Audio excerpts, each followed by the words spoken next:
As the world is rapidly changing, China and African countries are becoming closer together.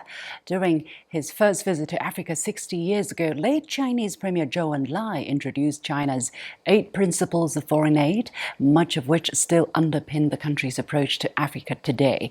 Notions such as equality, mutual benefit, and the non-interference have laid solid foundations for China's relations with African countries. 6 decades on, China has not only helped construct signature projects such as the African Union Conference Center and the Lekki Deep Sea Port in Nigeria, but also expanded areas of cooperation to sectors such as satellite communications and clean energy. To take things to another level, the 2024 summit of the Forum on China-Africa Cooperation, or FOCAC, is to be held in Beijing from September the 4th to the 6th.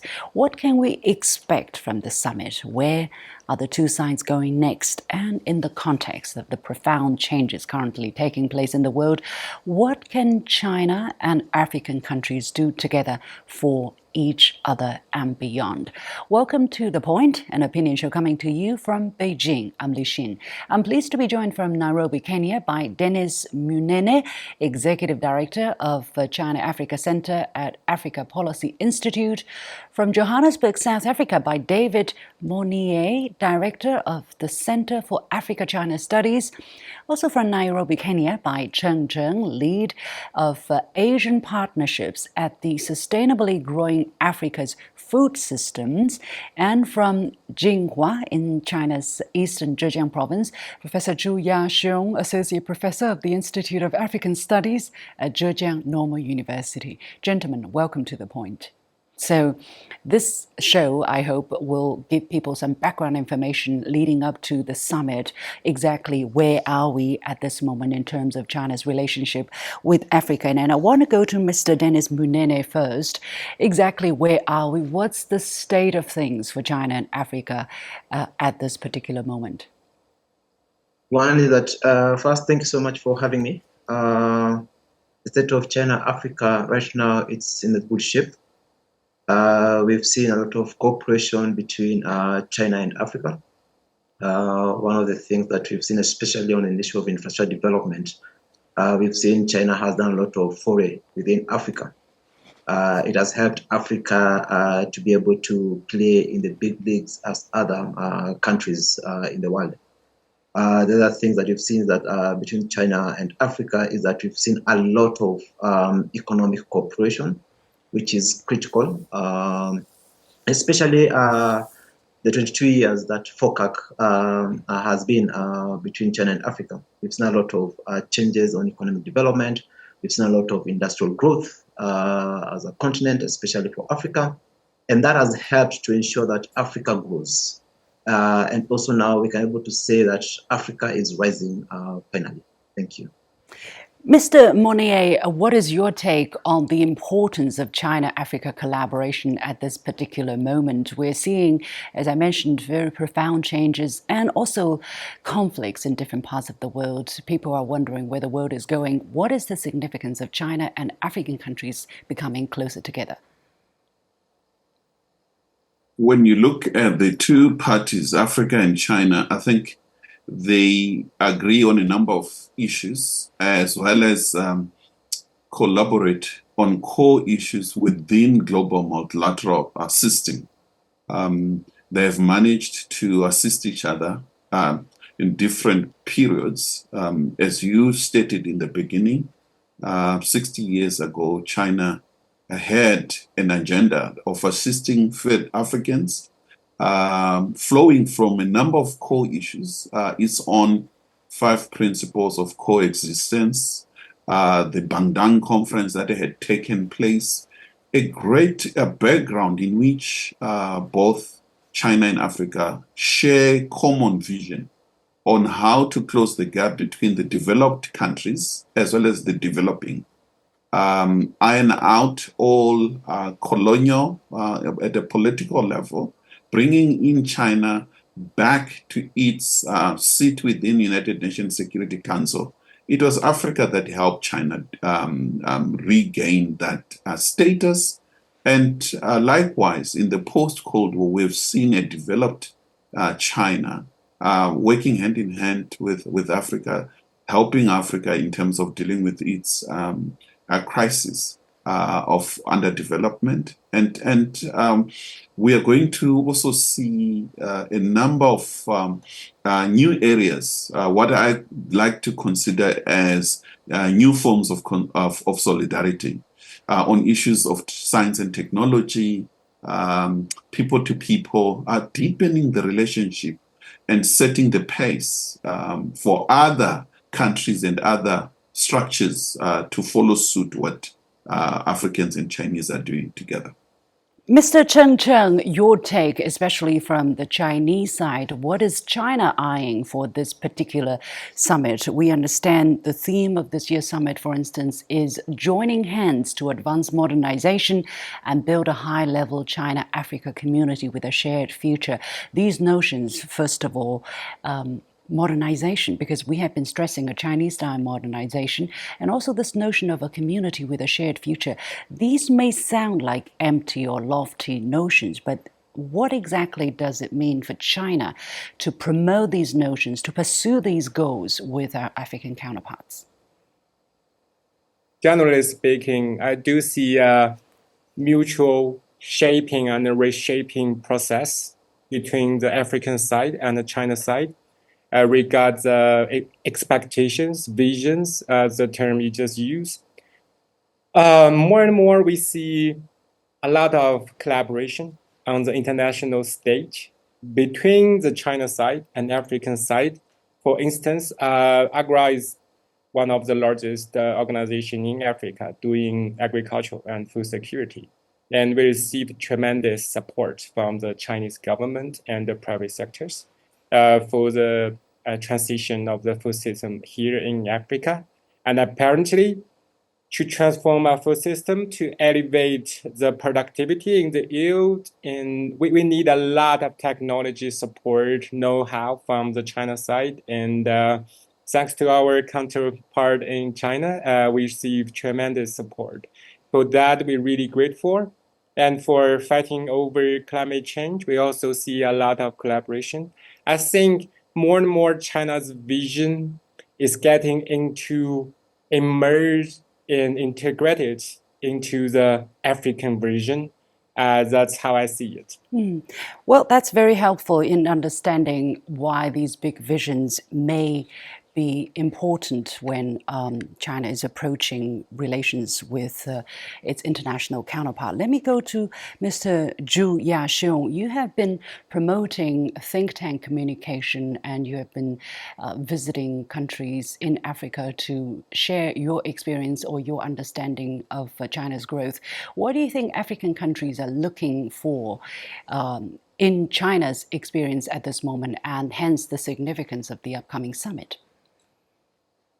African countries are in great need of developing themselves in terms of poverty and increase the food production. So in that case, actually realize that based on our own experience in China, we started from all these things to solve. First, to try hard to feed the people, and then based on that, we may have some surplus rice for sale to increase our income. Based on that, a very positive cycle of the economic development starts.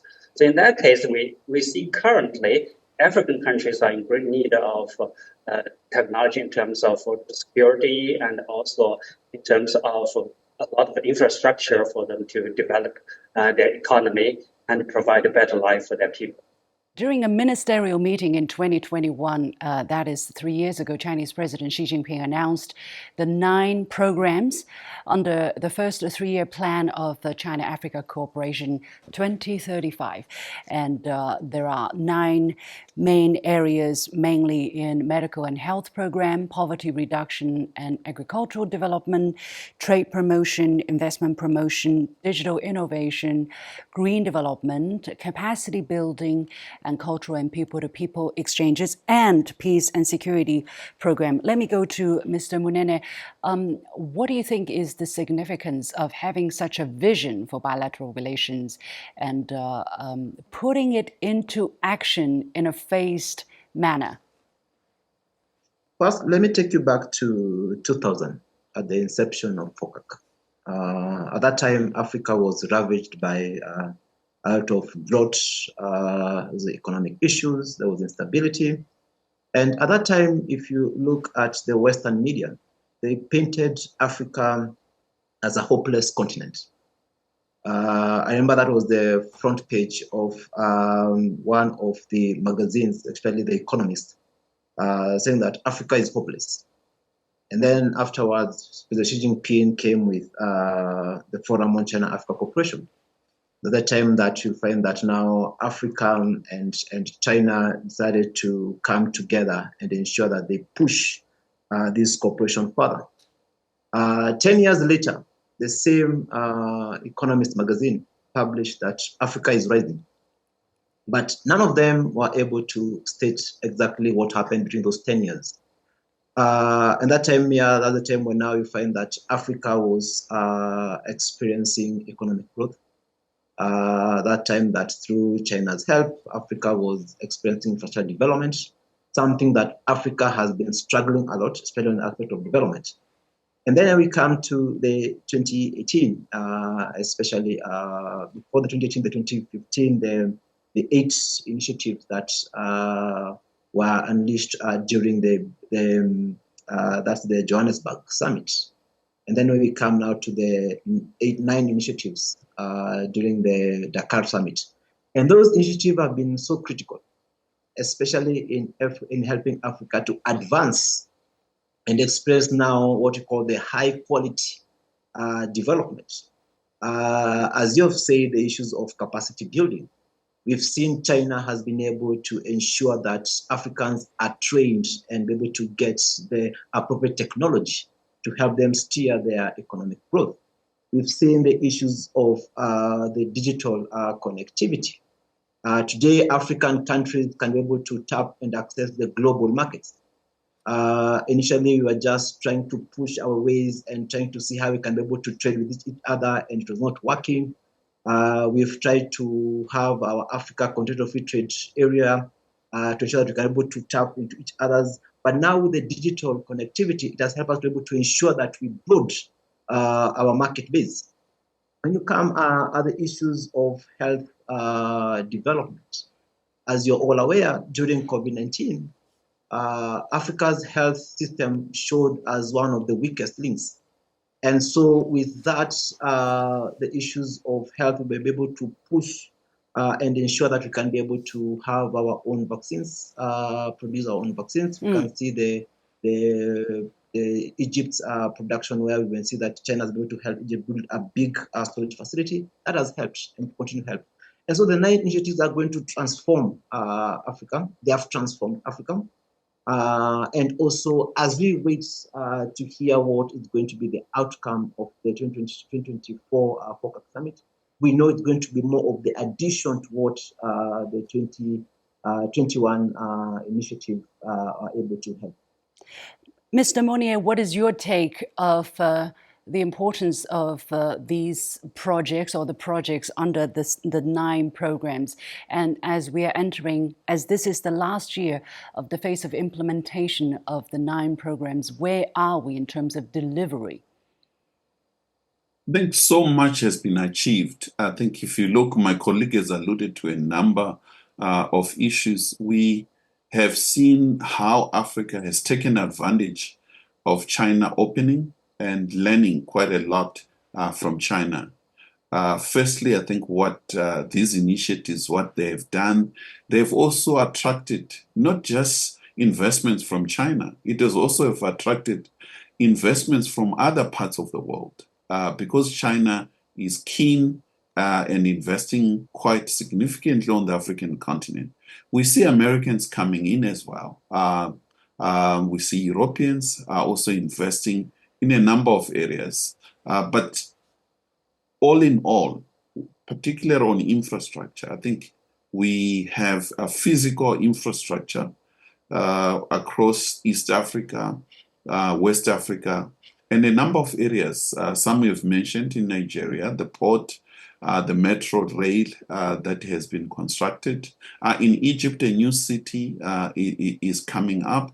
So with this infrastructure coming together, working across the continent, Africans are learning, and they're also taking advantage of this to trade among themselves. It's opening the bottlenecks on trade among Africans to be able to work together. And I think there's also an issue of going beyond just the building of infrastructure. We've seen with increased number of students getting into China. And I think in time we're going to see the knowledge and skill transfer, technology transfer into Africa to enable the continent to service this infrastructure, also to lead in a number of new areas. The core issue at the center of 2024 summit, I think it will be the question of the critical minerals, that Africa is rich in mineral resources.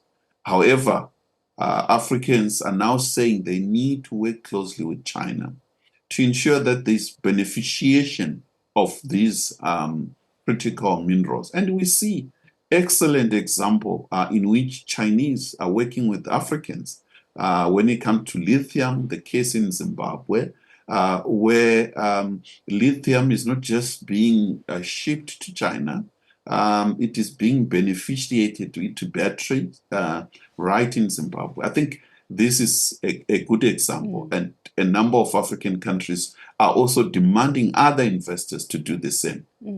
Mr. Monyae, let me follow up with you on that. You were mentioning other countries also coming to invest, or other groups also coming to invest in Africa. What has China and Africa stepping up their cooperation meant for the other investors? Are they seeing a race? Is China's investment in Africa spurring a race to invest in Africa, or is it attracting? Definitely, China is attracting a lot of bad-mouthing on the international press, and it seems that China is not picking on the others for doing what they're doing in Africa, but the others, a lot of them are picking on China in doing what China is doing in Africa. I think both. You see the bad-mouthing on a number of key issues. On big infrastructure, I think we've seen that those who are not willing or unable to measure up to what China is doing on the continent tend to use the so-called debt trap as a way of blackmailing China. And this is not working. We have seen that in the case of Zambia and the negotiations over Zambia's debt. At the end of the day, it was found out it is not China that is a problem in terms of Zambia's debt. It's the very same lenders from the Western world. On infrastructure as well, criticism of China on one hand, and we see Americans and Europeans building the Lobito corridor from Angola to the Democratic Republic of Congo into Zambia to deal with issues of critical mineral. And if you see the very same corridor, it is going through the mining sectors of these countries. And therefore, there are double standards that are being used. But I think the call by the African Union and as well as economic community in Southern Africa and East Africa is that there is a need for Africans to take stock and ensure that you close the gap in terms of what partnership with China as well as the Western world when it comes to key issues on infrastructure, for example, on rail, to ensure that there are common standards that are used. You don't replicate a colonial pattern in which different colonial powers had different standards of rail across the African continent. So it doesn't really matter whether a rail is constructed by China or Western world. It has to speak to each other to maximize Africa's regional integration. Mr. Cheng Cheng, let me get to you. And of course, your expertise is on the sustainable agricultural agricultural aspect and poverty alleviation, I believe. What has China's experience meant for the local people who have been suffering from poverty, who have great gaps in terms of their know-how, in terms of technology, in upgrading Africa's agricultural sector? Absolutely. You just mentioned the 8 and 9 initiatives issued different FOCAC summit. And all those measures have brought tremendous incentives for African and people, investors from other parts of the world, just as David just mentioned, to invest more into the food system here in Africa. Just because China has the grain channels and all this tariff special treatment for African countries. And now China has become one of the largest importer of African agricultural products. As you can understand, most of the poverty still live in the rural area. So just by elevating the import of agricultural products from Africa, China has provided a lot of support for. May I interrupt you there? Because this is an area, this is a point that's rather not talked about so often, because China has been promoting imports from Africa, agricultural imports, for instance. Have you a case of example that you can share with us in one of your projects, for instance, where with China's help, that a local village or a local household has been able to not only grow more but sell more and export to China in particular? I can tell you, we can see those numbers that reflect what you just mentioned. China worked very closely with AGRA, because AGRA is a Pan-African Agricultural Development Agency. So both sides will work very closely to lift up the trade. The number that bilateral trade between China and Africa only for agricultural products has reached to nearly $10 billion last year. And it comes from almost nothing to like 10 billion in very soon, within 2 decades. And there is an even better case. I suppose you live in Beijing, and a lot of Beijingese people enjoy the avocados. Yes. And avocados now dominating Beijing market were facilitated by AGRA and the China trade deal.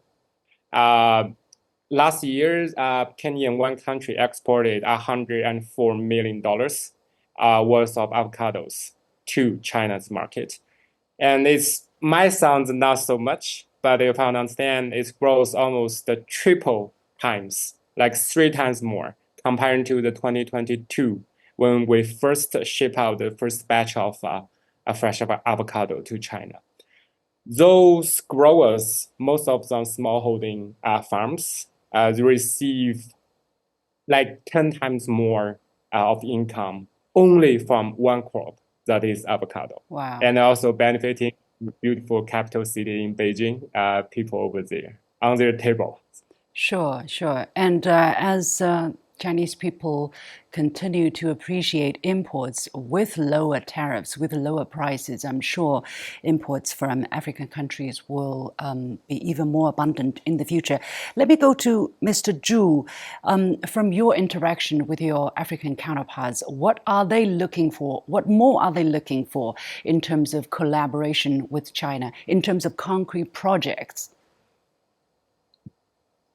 You see, they are looking for a lot of experience, expertise from China, and because you are also looking for very actual investors to help them increase their production, and also they wish to introduce their agricultural products to China. But sometimes I tell them, it seems to me it's pretty expensive for them, for their products to be transported long distance to China, because some of the agricultural products are actually in competition with agricultural products produced in nearby countries like Vietnam and Myanmar, etc. In that case, their products are not in a very good position to compete with such products.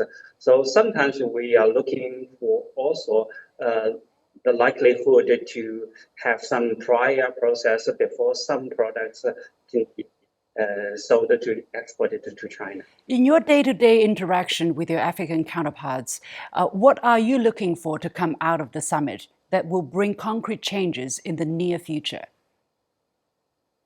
So we are actually looking for a lot of platforms. So because with in my interaction with the international African friends, they are looking for a lot of potential investors or some project cooperation. We wish to see there are some platforms through which the potential investor and the potential project owner or real estate owner who wish to cooperate, they can have a kind of face-to-face meeting to facilitate the proceeding of cooperation in the future.